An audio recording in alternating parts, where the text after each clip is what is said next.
j'invite la prochaine table ronde à me rejoindre sur scène, à commencer par Fabienne Dulac, directrice générale adjointe et CEO d'Orange France. Bonjour. Jean Ornin, qui est le directeur général de Citeo. Il est là, il arrive. Axel Davzac, directrice générale de la Fondation de France. Hélène Valade, qui est présidente de l'ORS. Et un jeune étudiant, Simon Cardoin. Mettez-vous ici, et Simon, tu vas te mettre là-bas. Mettez-vous ici.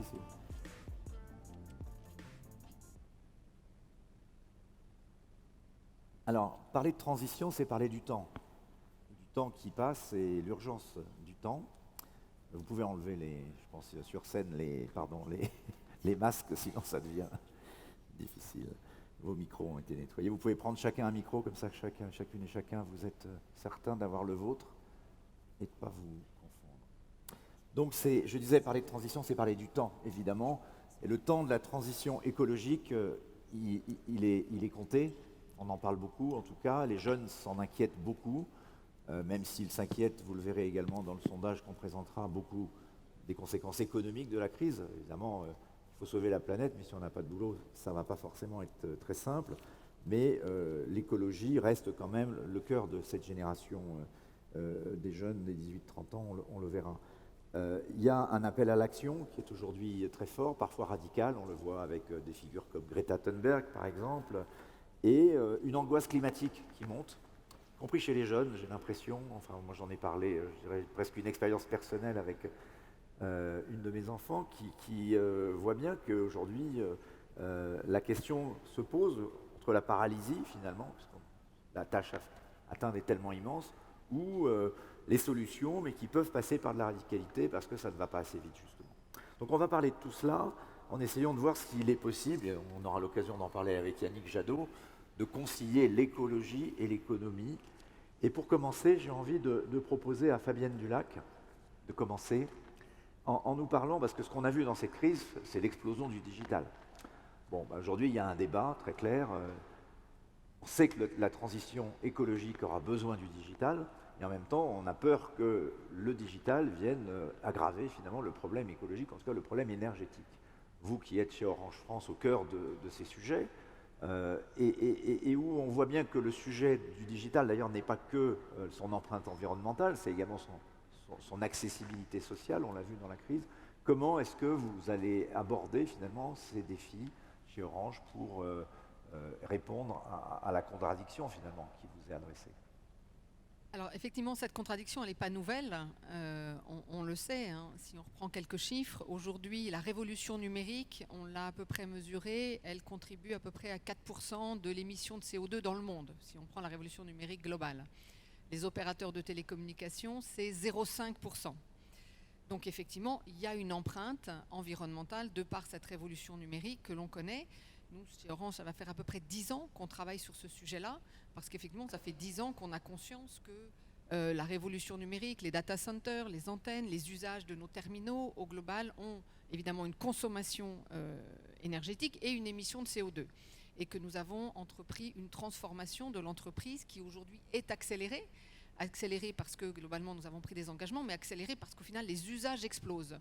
Et on est dans cette période d'accélération, de prise de conscience, je pense, globalement, et je pense que la crise Covid n'est pas neutre. Et pourquoi en France nous avons aussi peut-être avec l'arrivée de la 5G une sensibilité plus grande, parce que se confronte au final dans une année de crise sanitaire et de prise de conscience beaucoup plus grande, une interrogation sur le numérique que nous n'avons jamais eue. Mais au global, ça n'est pas nouveau. Et comme vous l'avez dit, nous allons au final, accélérer et peut-être aller un peu plus loin dans cette réconciliation entre empreinte environnementale et performance économique. Il y a pour nous 3 grands sujets derrière ce projet-là. Il y a un projet évidemment de maîtrise de notre efficacité énergétique, celle de nos réseaux, mais celle de nos bâtiments, celle de notre mobilité. Il Il y a un enjeu aussi, évidemment, de notre mix énergétique, et on travaille beaucoup à essayer d'intégrer des énergies renouvelables dans nos réseaux. Et puis, il y a un autre enjeu, le troisième, qui est celui de l'économie circulaire, hein, qui doit rentrer à la fois dans les box que nous avons commencé à concevoir dans une logique d'éco-conception, et puis dans les terminaux sur lesquels il faut qu'on rentre aussi beaucoup plus dans une accélération de recyclage. En France, nous ne sommes pas non plus nulle part, hein. Sur ces dernières années, nous avons déjà récupéré 8 millions de terminaux que nous avons recyclés. On sait néanmoins qu'il y en a encore 100 millions qui dorment dans les placards, les armoires, donc on sait qu'on a devant nous du potentiel. Moi, je trouve, par rapport à votre question, globalement, nous sommes à un moment charnière où nous avons déjà des socles solides. Moi, je suis assez contente d'avoir un socle solide chez Orange, où nous sommes le seul opérateur dans le monde à avoir une double certification ISO 14001 qui labellise un système de management environnemental, et en même temps 50001 qui montre que nous avons commencé à maîtriser notre empreinte énergétique dans nos réseaux. Ça n'est pas une fin, c'est juste le socle et le début d'une nouvelle histoire sur lequel nous allons devoir accélérer en embarquant toutes nos parties prenantes. Évidemment, nos investisseurs, mais aussi nos partenaires, et puis les clients avec lesquels nous allons pouvoir rentrer dans des phases de communication, de pédagogie, pour que cette réconciliation de performance économique et performance environnementale, mais aussi performance sociale, se fasse avec l'ensemble des parties prenantes. Parce qu'on l'a entendu aussi dans la table ronde précédente, rien ne se fera avec un seul acteur. C'était intéressant tous les exemples qui ont été donnés. C'est bien la convergence des actions, de l'opérateur de télécommunications jusqu'aux partenaires techniques, jusqu'aux équipementiers, jusqu'au grand public dans son usage, qui globalement nous aideront à, cranter cette révolution environnementale qui doit se greffer sur la révolution numérique. Alors votre secteur est particulièrement emblématique de cette contradiction. Je dirais dire c'est presque même une triple contradiction, parce qu'elle est également sociale. Sans le numérique, aujourd'hui, on n'aurait pas pu confiner. On voit bien que le numérique nous a permis finalement de traverser tant bien que mal, pas si mal, cette crise, et d'être en capacité de redémarrer. Je disais même peut-être que grâce au numérique, on va faire des gains de productivité inimaginables peut-être avant le confinement. Et donc, comment est-ce que vous, chez Orange, vous voyez la suite? C'est-à-dire que là, aujourd'hui, vous êtes dans un plan d'investissement massif en fibre pour tout le territoire. Vous allez y arriver d'ici quelques années, pour que la fibre arrive à tous. Et puis, il y a pourtant ce débat, donc c'est ça la contradiction, elle est aussi chez les gens, dans l'opinion, ce débat sur la 5G en disant il faut peut-être freiner, il faut peut-être arrêter. Donc on veut à la fois avoir un accès, et en même temps on se pose la question de l'impact. Donc comment est-ce que vous allez faire je ne sais pas si vous avez vu, même la ville de Lille, aujourd'hui vient de, même une grande ville, une grande maire, vient de décider d'un moratoire sur la 5G. C'est quand même compliqué. Comment est-ce qu'on peut faire la pédagogie de nouveau sur notamment l'aspect énergétique, et puis ne serait-ce que l'aspect accessibilité au numérique? Si on ne fait pas la 5G, peut-être demain notre téléphone ne marchera plus. Alors d'abord, diriger depuis tout temps, c'est d'abord réconcilier, des injonctions contradictoires et être sur une ligne de crête assez permanente. Ça, c'est un enseignement que j'ai appris.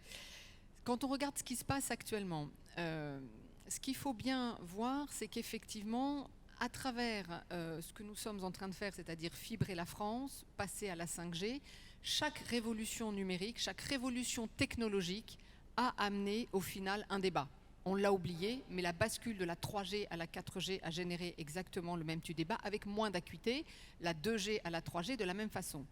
Ce qui se passe cette année, c'est qu'effectivement, nous avons une sensibilité croissante liée à la crise sanitaire, liée à une forme d'urgence environnementale, qui d'ailleurs est une réalité. Quand on voit les intempéries que nous sommes en train de traverser, Occitanie, Grand Ouest, Alpes-Maritimes, on voit bien qu'effectivement, l'empreinte environnementale est quand même secouée par le monde que nous avons construit. Donc ce que nous devons faire, c'est quoi? C'est d'abord, nous attaquer au fait que nos réseaux, comme tous les opérateurs de télécommunications dans le monde, nous en avons la conviction que nous pouvons davantage en maîtriser, la consommation énergétique, l'émission de CO2. Nous avons pris un objectif et un engagement d'être net zéro carbone en 2040. Et c'est faisable. Nous avons un plan d'action avec une étape importante en 2025, à la fois en augmentant les énergies renouvelables dans notre mix, en diminuant la consommation énergétique de nos data centers, par exemple avec du free cooling, dans nos antennes, et puis évidemment en maîtrisant aussi l'émission de CO2, en repensant nos box que nous développons désormais à 100% en plastique recyclé. Donc voilà, on a toute une série de plans d'action que nous pouvons mettre en œuvre et sur lequel l'opérateur en tant que tel prend sa responsabilité. Il y a un deuxième volet d'action qui est celui de faire de la pédagogie et d'expliquer effectivement en quoi, dans nos usages quotidiens, nous qui sommes tous détenteurs d'un smartphone, voire deux, voire trois, nous pouvons mieux concevoir notre consommation, mieux maîtriser nos usages, et nous sommes en train de développer des applications avec un certain nombre d'acteurs pour qu'effectivement on puisse aussi comprendre, maîtriser cette empreinte. Moi, j'ai la conviction qu'au final, le monde numérique dans lequel nous sommes, effectivement, ne va pas se réduire et s'arrêter. On le voit bien. La digitalisation, elle est en train de transformer l'économie, elle est en train de transformer le rapport au travail. Elle a aussi des bénéfices. Ce qu'il faut qu'on arrive aussi à bien comprendre, c'est que derrière, en général, une unité de CO2 émise par un opérateur de télécommunication, c'est 10 unités de CO2 aussi réduites de parce que le digital est capable d'apporter dans la maîtrise, par exemple, dans l'agriculture, en matière de consommation d'eau. C'est également le cas du transport, de l'industrie. Donc, mais nous sommes à un moment... Sans numérique, pas de transition écologique. Je ne dis pas que sans numérique, pas de transition écologique, mais sans numérique, une transition écologique qui peut être beaucoup moins performante et beaucoup moins rapide. Donc, oui, ça certains diraient, si on arrêtait tout, effectivement, on pourrait ça ne dédouane pas les opérateurs de prendre leur part. Voilà, ça ne dédouane pas les opérateurs de prendre leur part, et c'est ce que nous sommes en train de faire. Mais je ne crois très honnêtement pas à la capacité de la société française de réduire ses usages. Il suffit de voir leur explosion, plus 40% quasiment tous les ans. Par contre, effectivement, ce que nous sommes en train de faire à travers la 4G ou la 5G, c'est quoi? C'est au final de réduire la consommation énergétique et l'empreinte environnementale de la data que l'on transite et que l'on utilise. Mais là où vous avez raison, ça passera par beaucoup de pédagogie, beaucoup d'apprentissage et aussi tout un développement de ce que le digital va pouvoir permettre de faire. Il y a peut-être un sujet aussi d'éducation à la sobriété, alors sans parler de regarder des films porno dans les ascenseurs comme certains l'ont dénoncé. Il y a quand même un sujet sur la sobriété numérique, c'est-à-dire que je crois que 80% des données qui existent aujourd'hui ont été créées dans les 2 ans, les 2 dernières années. Donc on a quand même un problème, je pense presque, on en est même les uns ou les autres, je ne sais pas qui nettoie sa boîte mail, qui retire les fichiers inutiles qui sont stockés dans des data centers en triple ou quadruple exemplaire partout dans le monde. Ça, c'est un sujet quand même qui demeure, j'ai l'impression. C'est ce que j'appelle la pédagogie, c'est-à-dire apprendre au final à comprendre l'impact de ses propres usages. Parce que, je l'ai oublié de le dire tout à l'heure, mais on voit bien que par rapport à cette empreinte environnementale, émission CO2 dont on parle dans le digital, 75% est porté par les smartphones, par l'usage des smartphones et par les terminaux, et beaucoup moins par les data centers, les réseaux dont on est en train de parler. Donc effectivement, ça va passer par une pédagogie auprès du grand public pour arriver à se dire que, d'abord, je peux avoir une consommation Wi-Fi, par exemple, au lieu d'aller solliciter des réseaux. 2, je peux vider ma boîte mail. C'est intéressant, on a un site qui s'appelle Bien Vivre le Digital qui, en général, génère à peu près 1 million de visites en moyenne par mois. Pendant la période de confinement, nous sommes passés à 2 millions de visites.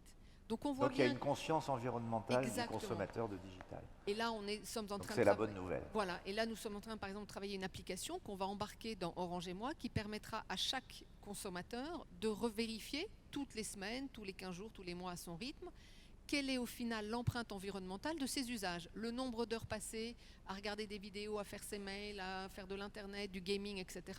Au final, quelle est cette empreinte environnementale, comme je peux la calculer quand je prends l'avion.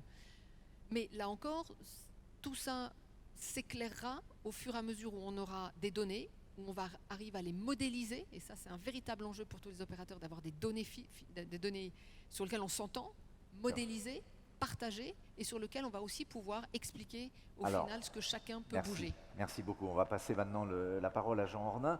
Ce souci d'économie de la ressource, c'est votre métier, évidemment, chez Citeo, et la question de l'économie circulaire est au cœur de la transition énergétique et écologique.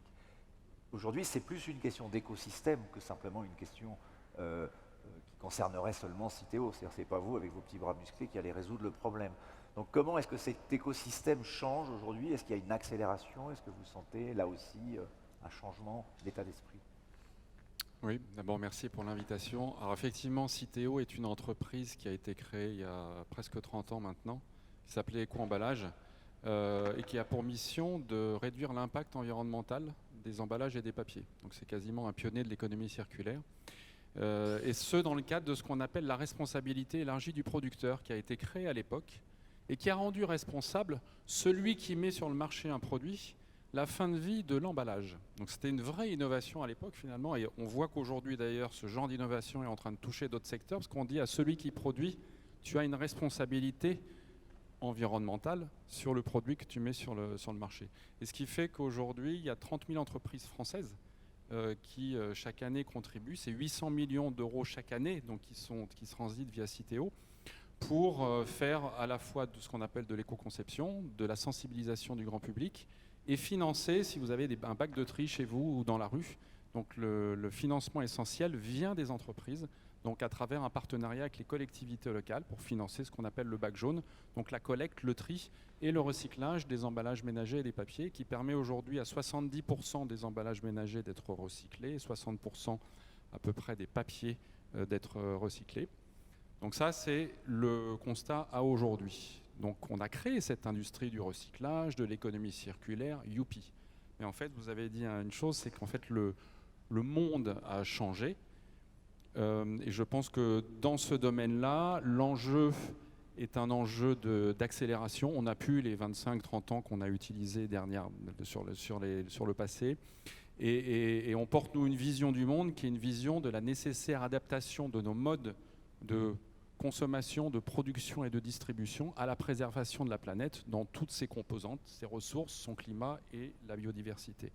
Alors c'est vrai qu'aujourd'hui on a un impact CO2 positif, puisque ce qu'on fait, le recyclage des emballages vous permet d'économiser 1 600 000 tonnes de CO2 chaque année, ce qui équivaut à peu près à 1 million de véhicules qui circulent pendant une année, ou la consommation de la ville de Paris en électricité. Voilà, j'ai d'autres exemples, mais en tout cas c'est un impact extrêmement positif.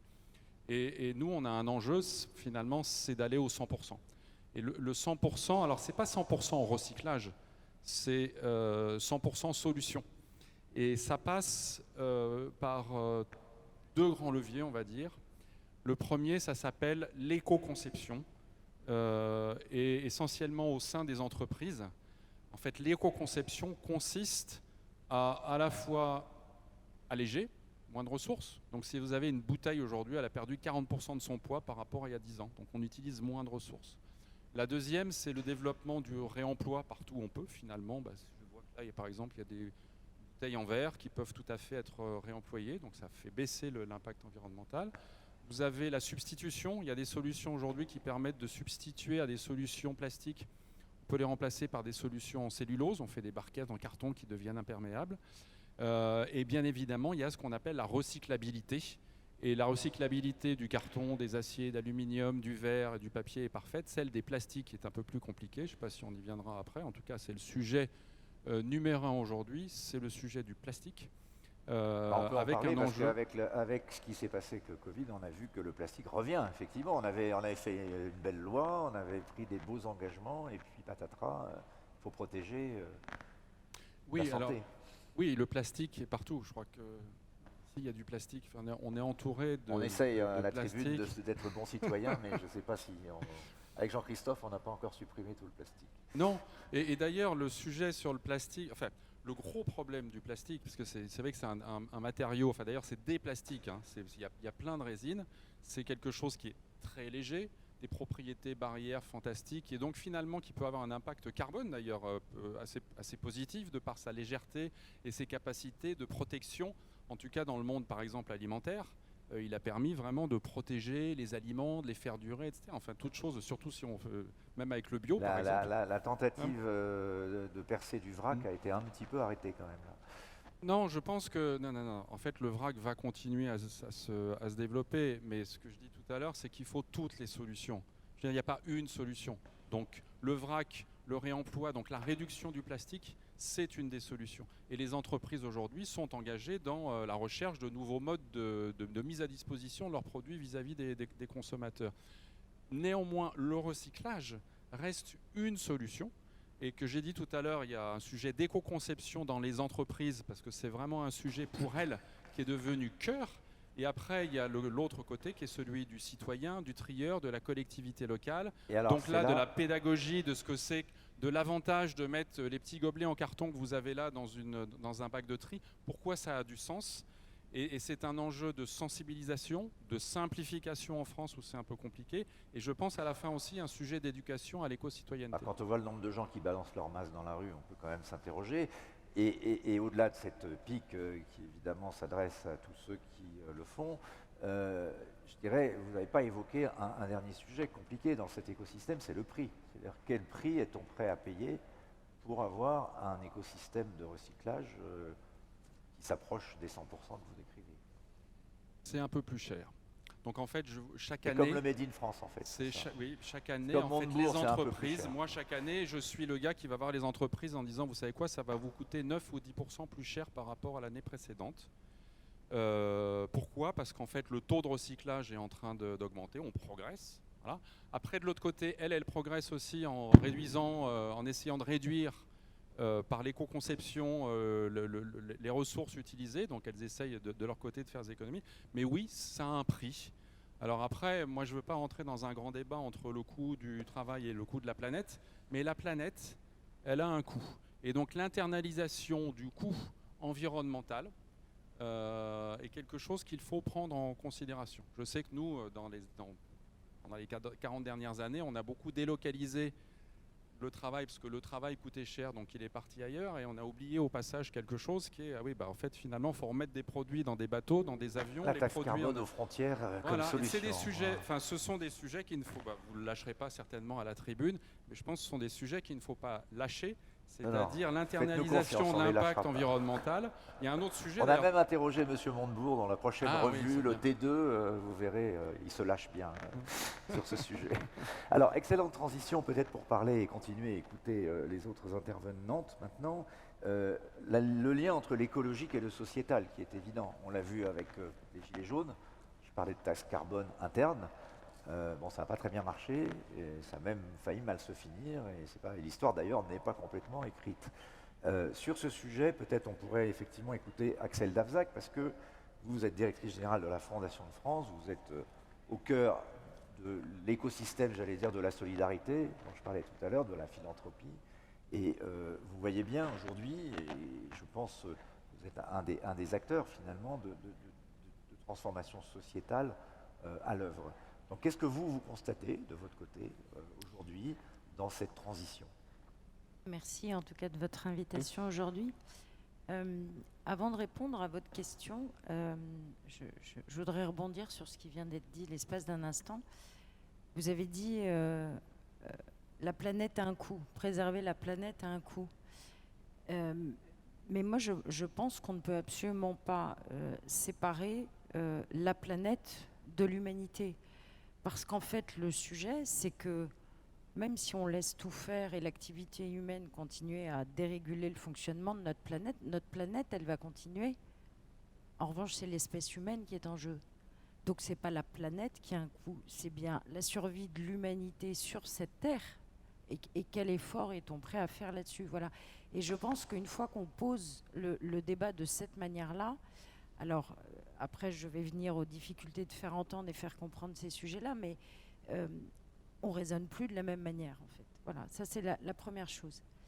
Ce qui me frappe aussi, c'est alors, c'est bien, parce que dans le titre, il y avait deux trucs hyper positifs. Le premier, c'est qu'il y avait écrit « Comment réaliser la transition ?» Et pour moi, depuis le mois de mars, nous sommes passés de pourquoi réaliser la transition à comment. C'est-à-dire que là où je vous rejoins, c'est que cette crise du Covid, elle a eu cet effet catalysateur très puissant en fait, des limites du système dans lequel nous vivons. Et le deuxième, c'est que vous avez bien lié, on va dire, l'environnement et le social, qui sont pour moi, comme je l'ai dit, on ne peut pas raisonner l'un sans l'autre.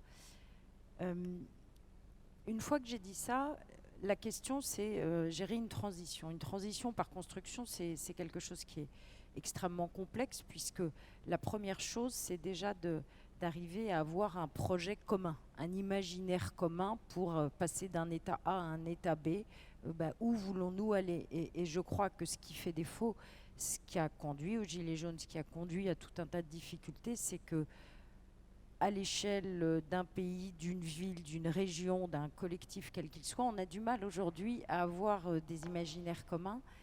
C'est toutes ces fractures qui sont très présentes et très fortes dans notre société. Et donc la question d'organiser la transition, c'est quelle est la bonne échelle pour l'organiser. Ça c'est la première chose. En revanche, et le deuxième point qui est majeur, c'est le rôle de la société civile. Notre conviction, nous à la Fondation de France, mais comme beaucoup de collectifs aujourd'hui, soit du non-profit, soit de l'économie sociale et solidaire, et de dire que de toute façon, nous construirons la société de demain avec la société civile. Pourquoi ? Parce que l'État ne peut pas imposer, et il en a cruellement fait l'expérience, contre la société. La difficulté aujourd'hui, c'est pendant la crise Covid, on l'a très bien vu, la société civile, elle a démontré sa capacité d'une manière extraordinaire à trouver des solutions, à les apporter. À la Fondation de France, nous sommes mobilisés mi-mars parce qu'il fallait agir autant pour les soignants que pour la recherche, que pour les personnes vulnérables. Et vous avez sûrement, beaucoup d'entre vous ont contribué, ont participé en faisant du bénévolat, en travaillant ensemble. Et les solutions très concrètes qui ont été apportées ont été merveilleuses. Je vais vous prendre un exemple juste pour illustrer. Le confinement le 16 mars, et là tout de suite, la Fondation de France avec tout son réseau d'associations très mobilisées, et on se dit, il y a la première catastrophe là tout de suite, demain matin, c'est que les restos du cœur ont fermé, les banques alimentaires sont fermées, les centres d'accueil ont fermé. Donc ça veut dire que le confinement a pour effet massif et massu pour les personnes vulnérables, qu'il n'y a plus rien à manger, il n'y a plus rien, il n'y a plus de solution. Pourquoi ? Parce que tout ferme en fait, tout le monde est pris de court, donc tout ferme. Et donc à la Fondation de France, on se dit, ok, qu'est-ce qu'on fait ? Il faut qu'on trouve des solutions. Et c'est là l'ingénierie des solutions que nous portons, nous, c'est de se dire, faisons appel à l'intelligence des gens et faisons travailler notre réseau. Et donc d'un côté, on appelle des traiteurs solidaires avec lesquels on travaille, type la table de Cana ou foot de rue, qui sont des gens qui mènent une activité de traiteur en travaillant également la réinsertion dans les personnes qu'ils emploient. On leur demande de réouvrir, on leur dit on a besoin urgent que vous nous fabriquiez des sachets repas, combien pouvez-vous en faire, rouvrez tout, donc on fait rouvrir tout ça, et en parallèle, on contacte toutes les assos de proximité qui notamment font de la distribution d'aide alimentaire, et nous organisons avec nos petits moyens et tous nos réseaux, la distribution de sachets repas. Voilà, ça c'est des solutions qui n'existaient pas et qu'on sait travailler dans l'urgence. Et moi j'y ai vu sincèrement beaucoup d'espoir sur cette capacité de la société civile à s'organiser intelligemment, à inventer, là où on aurait pu aussi chacun rester chez soi de manière très égoïste en disant bah, tant pis c'est fermé. Et la société n'avait pas envie de ça, il n'a pas démontré ça. Donc il y a quand même un message très optimiste pour moi, en tout cas dans cette période si difficile. En revanche, un deuxième point très important qui est en lien avec tout ce qu'on a dit sur le numérique. Oui, le digital, on en a besoin, bien sûr, c'est le monde de demain, avec tout ce que vous avez dit et les efforts de sobriété et de conscience de l'impact sur l'environnement que peuvent avoir cette industrie. Le point, ce qui nous a également frappé de manière extrêmement forte, puisque, comme vous l'avez dit, on a passé son temps à dire il faut mettre des tablettes, il faut mettre du digital, il faut mettre du téléphone. Ne sous-estimons pas la fracture numérique de notre pays. C'est-à-dire qu'il y a plein d'endroits où, pour nous, la distribution de tablettes ou la distribution d'ordinateurs a été totalement inopérante. Donc, attention, oui, ces transitions très fortes que représente le digital dans nos modes de vie et personnels et professionnels, nous sommes en train aussi, à beaucoup d'endroits, de laisser tout un tas de gens sur le côté. Et donc, potentiellement, on ne peut pas emmener la société de cette manière-là si on ne fait pas ce travail d'accompagnement aussi de ceux qui sont laissés de côté aujourd'hui. Un dernier mot sur qu'est-ce que vous observez aujourd'hui du côté des dons. Est-ce que la crise a un effet plutôt positif, négatif également, on va en reparler sur les entreprises, sur sur le comportement des entreprises par rapport à ces engagements de solidarité? Alors, très honnêtement, quand à la Fondation de France, nous avons décidé de lancer cette alliance que nous avons voulu collective au moment du confinement, parce que la crise était collective, donc j'ai appelé mes camarades de l'Institut Pasteur et de la PHP en leur disant: est-ce que vous êtes d'accord? Il faut qu'on apporte, nous aussi, organisation non lucrative, une réponse collective. Ils ont dit oui, bien sûr, et puis c'est tout le pays, c'est tous les secteurs qui sont touchés, partons ensemble. Et très honnêtement, je me suis lancée en me disant: est-ce que vraiment, faut se souvenir où nous étions au mois de mars, on ne savait pas grand-chose de ce virus, on avait tous peur pour nos familles, nos proches, nous-mêmes, on se demandait comment la vie allait s'organiser. Je me suis dit, bon, c'est pas gagné d'arriver à les mobiliser et de collecter des dons. La réponse a été absolument extraordinaire. À la Fondation de France, nous avons collecté plus de 32 millions d'euros dans une période extrêmement courte. Et là aussi, on y voit quelque chose de très positif, en tout cas sur le monde de l'entreprise, c'est que nous n'avons jamais eu autant d'entreprises qui se sont manifestées, qui se sont mobilisées pour venir travailler avec nous dans cette alliance tous unis contre le virus. C'est pour ça que je pense qu'aujourd'hui, on peut dire comment organiser la transition, c'est-à-dire qu'il y a eu une prise de conscience extrêmement forte, je crois, de l'impact de cette crise et sur la nécessité de travailler différemment désormais. Merci beaucoup, Axel Davoussac. Alors, Hélène Valade, vous présidez l'ORS, c'est-à-dire l'Observatoire de la RSE. Donc la RSE, pour celles et ceux qui ne sauraient pas, c'est complètement notre sujet. C'est la responsabilité sociale et environnementale des entreprises. Alors, Bravo. quand on vous a invité, quand j'ai eu l'idée de vous proposer de venir, je ne savais pas qu'on ferait un sondage. Et donc ce sondage, qui sera présenté tout à l'heure pour les résultats les plus généraux, est auprès des 18-30 ans. On a voulu interroger les 18-30 ans sur justement la responsabilité perçue des entreprises d'une société plus écologique, plus équitable. Et donc on leur a demandé, pensez-vous que les entreprises ont une responsabilité importante ou pas? Voilà.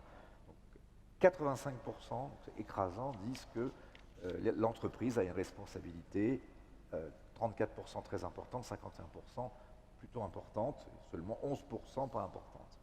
Ensuite, sur les représentations associées à la RSE, je vous le décris pour que vous puissiez le commenter, et c'est plutôt un plébiscite, c'est pour ça que ça va vous faire plaisir. La RSE est perçue par les jeunes, on en reparlera avec Simon tout à l'heure, on verra s'il est d'accord, mais je pense que oui. Utile, donc on est à 41%, morale, bon, elle est perçue compliquée aujourd'hui, c'est peut-être un sujet de communication, sans doute on y reviendra. Et elle est efficace à 18% des réponses. Enfin, et c'est le point peut-être sur lequel je vais un tout petit peu vous embêter, c'est la question de la perception de la RSE comme étant ou pas du greenwashing.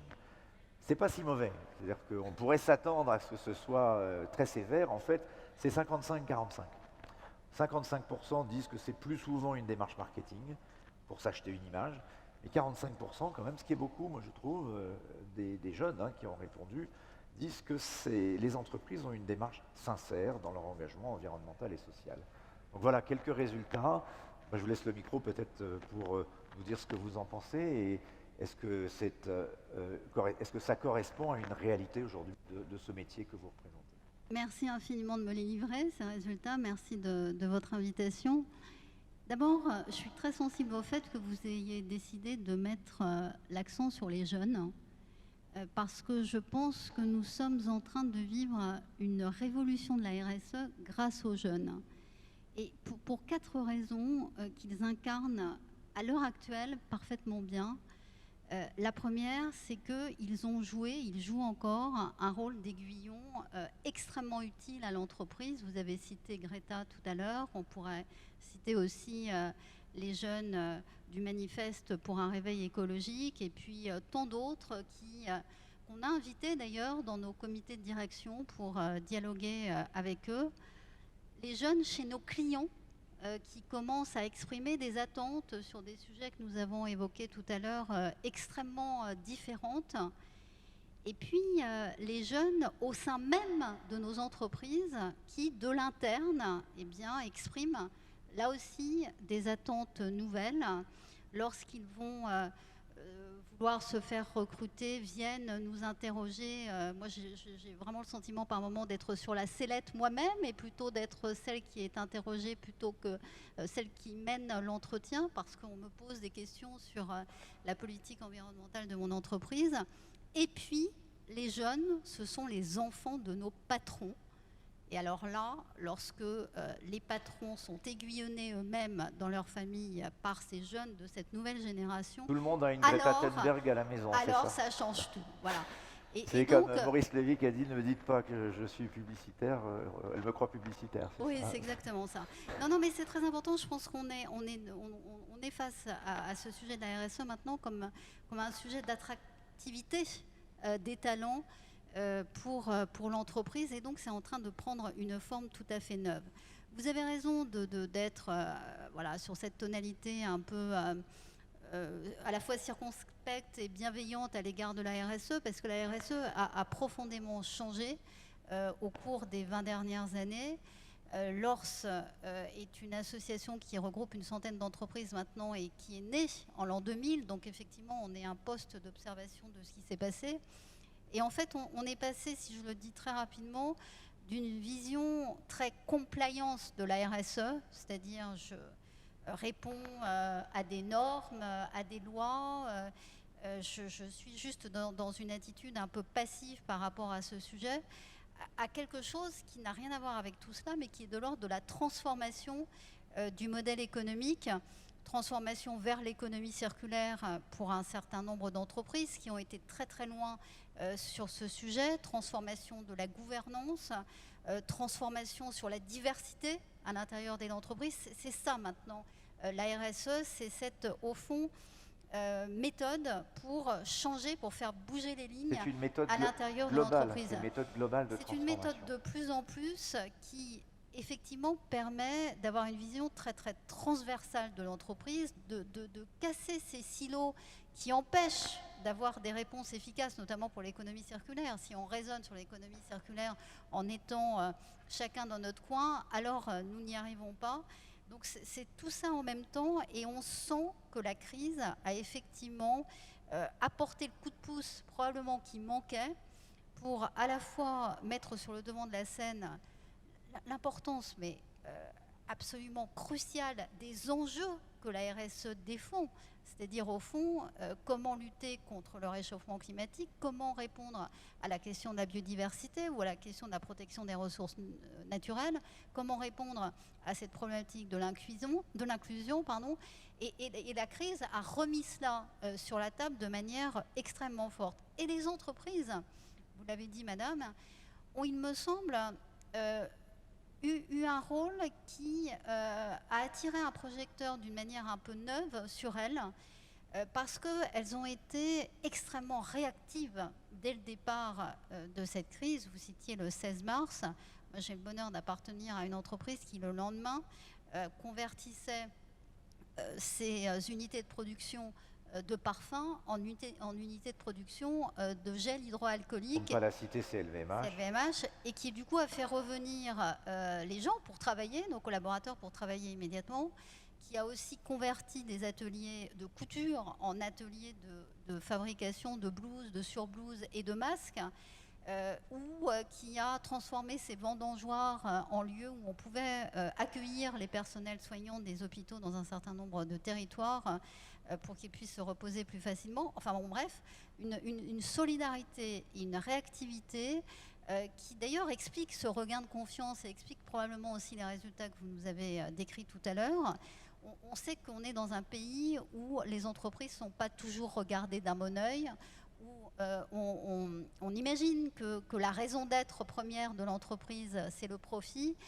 Je pense que les 20 dernières années ont montré que c'était un peu plus compliqué que cela, et que cette équation qui consiste à la fois à être sur un marché financier et en même temps à contribuer à des enjeux de société en apportant un certain nombre de solutions, eh bien, a une certaine preuve lors de cette crise.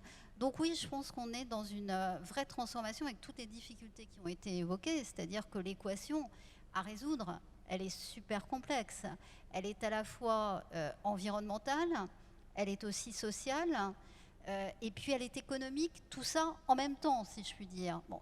D'où cette impression parfois que les choses avancent lentement, que les choses sont peut-être un peu mosaïques, mais ne font pas encore système. Et en fait, moi, je considère qu'au regard de l'ensemble des expérimentations dont on a pu être témoins les uns et les autres, de ces modèles économiques qui sont en train de se transformer, Danone, par exemple, ne s'occupe plus de l'alimentation, mais de la santé. Les entreprises qui construisent des voitures sont en train de passer à l'électrique et s'occupent de plus en plus de la mobilité. Le secteur de la finance met sur la table, si je puis dire, des produits qui sont assez sophistiqués et qui permettent de lier, je pense notamment au crédit impact, qui permettent de lier un taux d'intérêt à des résultats en matière de réduction de son empreinte CO2. Donc tout cela témoigne de cette transformation. Certes, probablement pas assez rapide au regard de l'importance des enjeux, mais tout de même, on peut considérer là que c'est en marche. Vous avez 2 fois que vous citez en même temps et en marche. Je m'en suis rendu Faites compte, attention, je n'ai pas fait exprès. À s'assurer que vous avez le droit, c'est un fan, c'est l'inventeur de la Startup Nation. Une remarque par rapport à ce que vous avez dit, finalement, il y a 3 acteurs. L'État, qui fait les normes, le législateur. Donc lui, il peut accélérer quand même. L'opinion publique fait pression. Greta Thunberg, cette figure, finalement, et toute cette radicalité qui monte aujourd'hui, elle dit, parce que l'opinion publique aussi est mûre, qu'il faut agir plus vite et il faut mettre plus de pression. Vous avez ça, y compris au niveau européen, voire mondial, mais au niveau mondial, c'est un peu plus compliqué avec notre ami, on attend le 3 novembre. Je parlais de Trump. Je dis ça pour les gens qui nous écoutent sur Internet, comme ils n'ont pas forcément tout le son, je précise. Donc, les États. Vous avez un deuxième acteur, c'est les citoyens, consommateurs, ce qu'on appelle aujourd'hui les consommateurs, vos salariés, évidemment, vous l'avez dit, et on va poser la question à Simon, hein, bien sûr, savoir s'il est d'accord avec les résultats, mais donc la jeunesse qui est également cette pression. Les gens aujourd'hui votent avec leur carte bleue et ils sont prêts à payer, on le disait, peut-être un peu plus cher pour une responsabilité écologique. Puis il y a un troisième acteur, c'est les marchés. Et là, j'allais dire, c'est presque l'acteur le plus puissant pour les entreprises. On est en train de voir les grands investisseurs mondiaux, les BlackRock, les Larry Fink, pour ne pas le citer, qui disent désormais... moi, je m'inquiète pour mon investissement si vous ne faites pas la transformation assez vite. Si vous n'investissez pas dans la transition écologique, alors il y a une part de pipeau, hein, c'est du greenwashing version Larry Fink aussi, mais néanmoins, toute la finance et donc tous les marchés sont en train de vous dire à vous les entreprises, bougez-vous. Des 3 acteurs, lequel vous paraît, est-ce que vous suivez ma définition du plus puissant, c'est les marchés ou pas? Je ne raisonne pas comme ça en fait. Je pense, et ça a été très bien dit précédemment, que l'enjeu, c'est de faire travailler tout ce monde-là ensemble. Hein. Et que séparer ces univers, séparer l'État du privé, des marchés, me semble un peu problématique. Vous savez, j'ai été très frappée pendant la crise de voir à quel point se retricotaient finalement des relations entre acteurs publics et acteurs privés pour faire face aux situations. J'ai été très frappée aussi des formes contractuelles un peu nouvelles qui se nouaient entre des entreprises, je pense notamment à Schneider Electric et à Air Liquide, qui ont travaillé ensemble pour construire des respirateurs. Derrière, il y a des formes contractuelles tout à fait nouvelles qui sont en train d'émerger, d'ailleurs aiguillonnées par la nécessité de l'économie circulaire. L'économie circulaire est par définition une économie qui fait travailler des acteurs différents ensemble, que ce soit des acteurs privés ou des acteurs publics. C'est ça aussi le sujet, c'est-à-dire comment inventer les véhicules juridiques qui vont permettre de travailler de manière radicalement nouvelle. Et tout le monde joue au fond ce rôle d'aiguillon. Vous m'interrogez sur les marchés. L'État, et notamment l'État français, a, si mes informations sont bonnes, enclenché un travail sur un référentiel européen de l'extra-financier. On sait tous que pour noter les entreprises et donc pour aiguiller, comme vous l'avez dit tout à l'heure, les investissements, encore faut-il avoir la mesure aussi de leur performance extra-financière. Or, cette performance extra-financière pour l'instant, elle est extrêmement hétérogène, elle ne permet pas de comparer une entreprise à une autre, et surtout, elle est... Je rêve de publier le cours de bourse. La Tribune a été connue pour lancer le cours de bourse. J'aimerais qu'on puisse publier, nous, la comparaison des grandes entreprises européennes. Voilà. Eh bien, écoutez, c'est un rêve qu'on partage, cher monsieur, parce que moi aussi, je rêve de cela. Et là, il y a des projets qui sont sur la table qui vont dans ce sens-là. Il y a même une commission qui ne travaille qu'à cela pour faire émerger un référentiel plus homogène et surtout tout aussi robuste que le sont les référentiels financiers, de manière à ce qu'au fond, une entreprise soit appréhendée, jugée par sa performance globale, à la fois financière et extra-financière. Et ça, je pense que c'est l'enjeu des mois et des années à venir. Bon, on va pouvoir travailler ensemble alors. Je peux rajouter une chose. Bien Je suis sûr, tout à et fait puis on d'accord va avec écouter vous ensuite Simon. sur le fait donc, que cette taxonomie européenne, comme on l'appelle, voit le jour avec des indicateurs extra-financiers. Il manquera une chose pour que ça change véritablement, c'est que les cours de bourse ne soient plus construits sur les performances à court terme, mais sur les performances à long terme. En fait, le sujet, il est là. C'est un sujet de normes comptables aussi, et de Oui, comportement le des jour où investisseurs. bien sûr. on n'est plus accroché aux résultats trimestriels des entreprises et on remonte le cours de bourse parce que le résultat trimestriel est bon et qu'il n'y a pas de profit warning et blablabla. C'est peut-être une Et autre vous des travaillez contradictions de sur notre long système terme. économique, on en parlait tout à l'heure. Là, il n'y a hein, plus de c'est clair, difficulté. c'est clair. L'enjeu, c'est, comme vous le dites, c'est de faire bouger non plus les modèles, mais les cadres de ces modèles. Et le dernier cadre qu'il va falloir faire évoluer, c'est en effet celui des normes comptables. Mais là aussi, il y a des entreprises qui innovent et qui essayent de mettre en place de la comptabilité environnementale et sociale. Et si je puis me permettre, en amont, il faut aussi normaliser et modéliser. On a aussi beaucoup de mal en amont à définir le poids, l'empreinte environnementale d'un certain nombre de secteurs. Et celui des télécoms en fait partie, avec des variations énormes. Si c'était Donc, facile, et voilà, vous savez, on a toute une histoire à l'objectivité écrire, en la matière, évidemment, c'est le jour où on publiera ce fameux tableau dans la Tribune un jour, j'imagine qu'on aura des appels. Mais on verra, ça dépend avec qui on le fait. Alors, Simon, vous êtes resté très stoïque et sage. Si je ne me trompe pas, vous avez 22 ans. Exactement. Donc vous êtes dans la catégorie des 18-30 ans qu'on a interrogé. Si vous êtes là, c'est parce que vous êtes un ami de la Tribune, parce que vous savez que notre slogan, si je puis dire, ou notre raison d'être, pour être plus précis, c'est « Partageons l'économie ».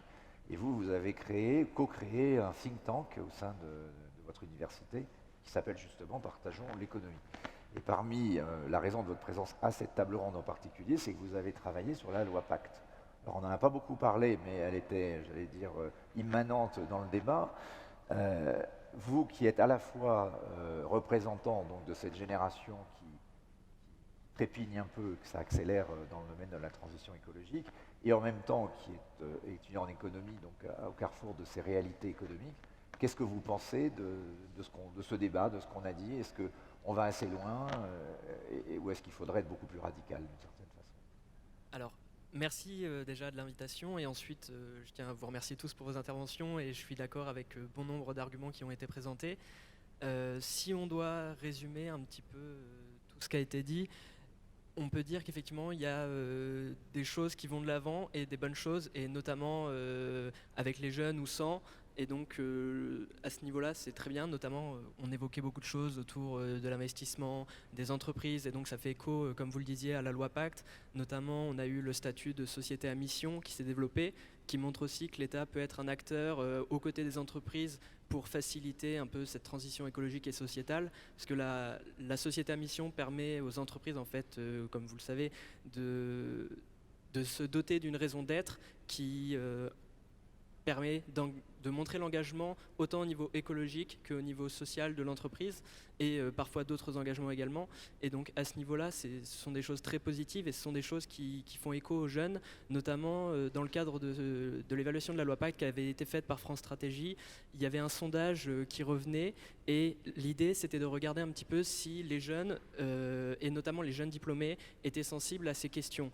Et donc l'un des principaux résultats de l'étude, c'était de montrer qu'en fait, les statuts de société à mission, notamment comme ils ont pu être créés aux États-Unis autour des Benefit Corporation, ils étaient des éléments clés pour attirer les jeunes talents et les jeunes étudiants qui sortaient d'école ou d'université. Alors, Après, la première chose, c'est effectivement, le sondage était centré sur les jeunes diplômés et notamment les écoles, universités. Donc il ne faudrait peut-être pas généraliser cet argument pour tous les jeunes et pour tous les emplois, mais c'est effectivement des choses très positives en ce qui concerne l'engagement des entreprises, les actions de l'État et l'intérêt que les jeunes portent sur ce sujet. Sur votre avis sur ce qui a été dit sur le greenwashing, sur cet équilibre 45-55, vous avez l'impression que ça correspond à une réalité ou alors est-ce qu'il y a encore du greenwashing Est-ce que la génération que vous représentez, vous n'êtes pas forcément complètement dupe aussi des discours de communication, de même que nous, parfois les journalistes? C'est très compliqué de répondre à savoir si le 45-55 correspond Je ne vise bien. personne autour de cette table, hein, c'est en général.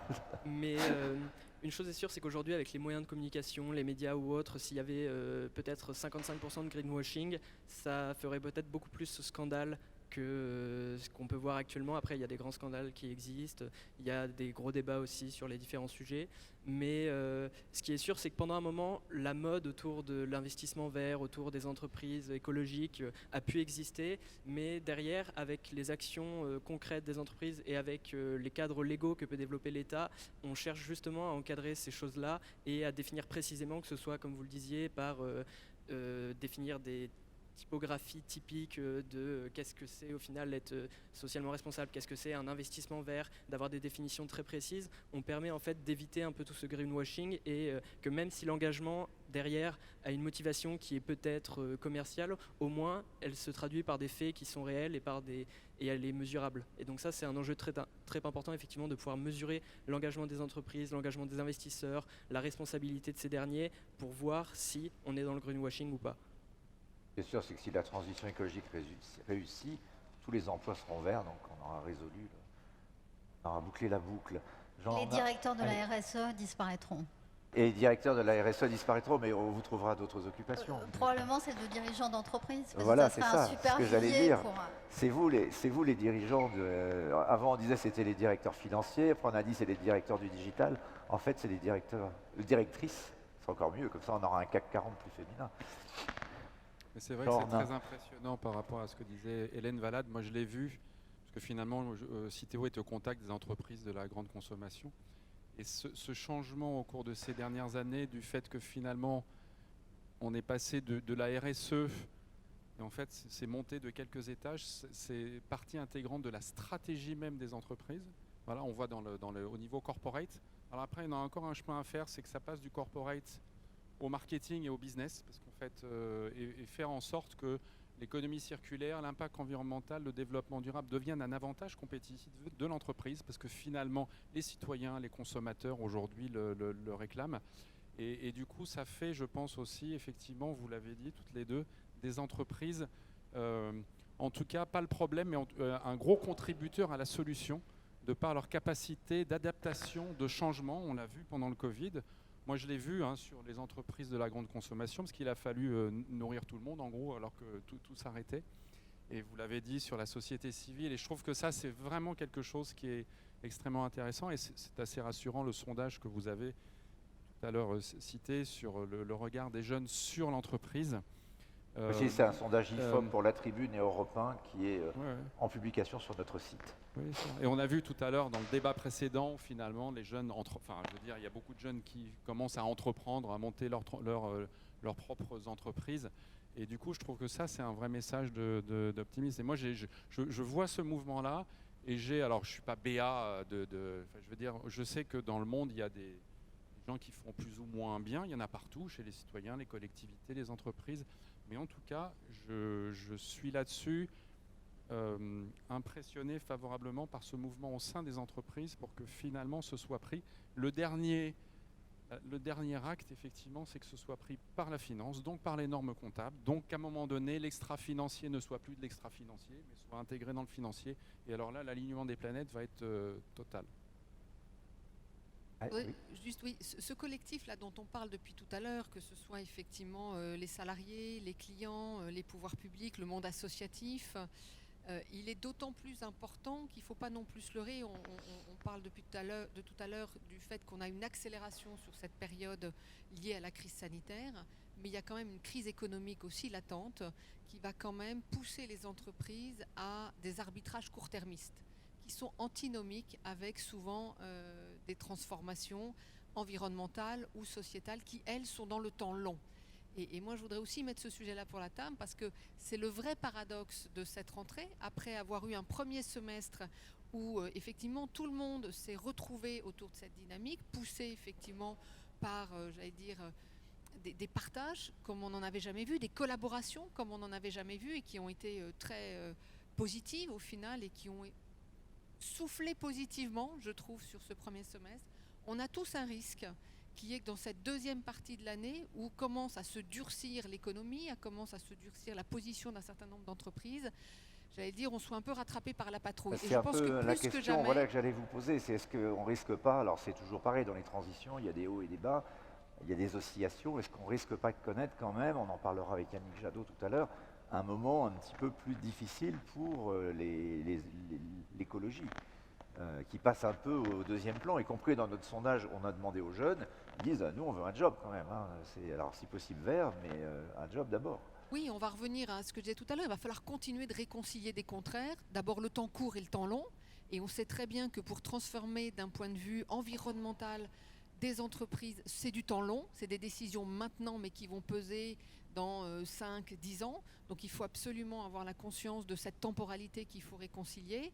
C'est au final accepter que certaines entreprises qui sont moins en difficulté dans une période de crise, et c'est le cas des opérateurs de télécom, et qu'il faut effectivement rester leader dans cette transformation. En tout cas, il faut arriver à ne pas lâcher et à ne pas, sacrifier le futur au temps présent. Il faudra accepter que certaines entreprises, comme vous venez de le dire, accélèrent, d'autres prennent un peu plus de temps parce que la préservation de l'emploi va être peut-être plus clé et que globalement, je comprends ce débat entre greenwashing, soutien, communication. Moi, je voudrais qu'on n'oppose pas ces entreprises entre elles, là encore, et qu'on soit plutôt dans une approche, là aussi, plutôt positive et bienveillante, d'essayer de voir quel chemin on a à parcourir, quelles étapes on a à mener ensemble, quelle normalisation on a à mettre en place, parce qu'on n'arrête pas de parler de financier, mais je voudrais vraiment qu'on revienne au débat. Au final, quelles sont les normes?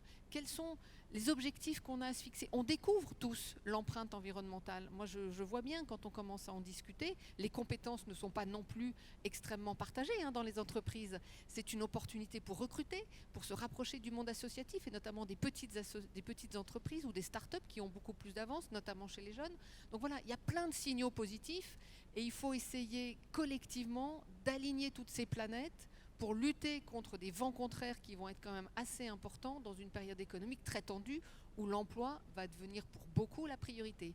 Donc voilà, un chemin pavé d'embûches, mais sur lequel, j'allais dire, moi je trouve qu'il y a de la conciliation. Merci d'avoir dit, c'était important. Avant de vous entendre peut-être Simon là-dessus, vous avez, vous qui êtes représentant de cette génération qui fait pression, comment vous vivez les choses de votre côté? Il est vrai que les temps peuvent paraître difficiles. Enfin, voilà, on entend souvent le mot jeunesse sacrifiée, on entend souvent parler des problèmes que ce soit autour de l'emploi, des perspectives d'avenir des jeunes. Et c'est vrai, comme vous le disiez, qu'il va falloir réussir à réconcilier ces contraires, à réussir à concilier des arbitrages court-termistes, des arbitrages de plus long terme et à permettre aux jeunes de montrer que les perspectives d'avenir sont là, malgré la crise. Là-dessus, par exemple... Est-ce que vous seriez prêt à sacrifier l'écologie au nom d'un job? Je ne pense pas que la question se pose en ces termes-là. Une mauvaise question. Oui, voilà, si vous me permettez. Mais en fait, au contraire, elle ne va pas se poser en ces termes-là, je pense, puisque, comme on le disait, il y a une sensibilité des acteurs, mais c'est plus là que je voudrais insister, c'est que cette sensibilité des acteurs, il faut qu'elle soit stimulée, il faut qu'elle soit développée, et ça passe notamment par l'éducation, ça passe notamment par la pédagogie, par l'information, et c'est là que chaque acteur a un grand rôle, que ce soit l'État, que ce soit les entreprises, les associations. Il faut montrer pourquoi on a chacun intérêt à aller dans ce sens-là, que ce soit à court terme ou à long terme. Hélène Valade, est-ce qu'on doit lutter pour convaincre parfois quand même? Ça oui, mais je vais juste répondre à ce débat parce que je crois qu'on l'a tous dit, la ligne de crête, elle est effectivement très étroite. L'équation, elle est compliquée à remplir, c'est ce que je disais tout à l'heure, entre environnemental, social et économique. Mais on entre dans une période avec quand même des signes qui sont de ce point de vue-là pas tous négatifs. D'abord, aucune entreprise, en tout cas membre de l'ORS, n'a réduit la voilure, si vous me permettez cette expression, sur le sujet environnemental, que ce soit dans les postes de direction RSE ou environnemental. Bien au contraire, j'en connais pas mal qui ont embauché des personnes à ces postes-là, première chose. Seconde chose, on a quand même un plan de relance qui est assez favorable aux questions environnementales, donc c'est aussi aux entreprises à saisir cela. Et troisième point, je pense qu'il y a derrière tout cela un sujet qui va relever de la responsabilité de l'entreprise, qui est celui des compétences et des nouvelles compétences liées à cette transition environnementale. La vérité, c'est que nous n'avons pas la formation des personnes pour faire face aux nouveaux enjeux. C'est plutôt ça le sujet. Et ça, c'est un sujet à la fois de responsabilité des pouvoirs publics, mais aussi, il me semble, de responsabilité des entreprises. Et quatrième point, je crois, et je ne pense pas être une optimiste structurelle, je crois que de toute façon, on n'a pas le choix. Parce que je pense que les attentes sont telles, émanent d'une génération qui a été socialisée dans un autre temps que celui auquel nous appartenons ici, là. Et donc les attentes sont radicalement différentes. Donc apprendre à faire autrement, y compris dans nos modèles économiques classiques, me paraît voilà, un impératif catégorique. Très bien, et donc il n'y aura pas de retour en arrière. Ce sera la conclusion de cette table ronde magnifique. Merci à vous 5 d'y avoir participé. On est juste dans les temps, c'est parfait.